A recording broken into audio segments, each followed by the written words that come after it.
Good morning. Saturday morning. Must be about 9 o'clock now. Power went off about 4 this morning.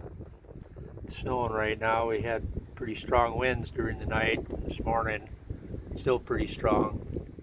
They're supposed to be up to 60 plus mile an hour. Swing around over here so you can see a view up the valley. Pretty cold looking stuff coming in. Got the kerosene lamps going and got the wood stove going.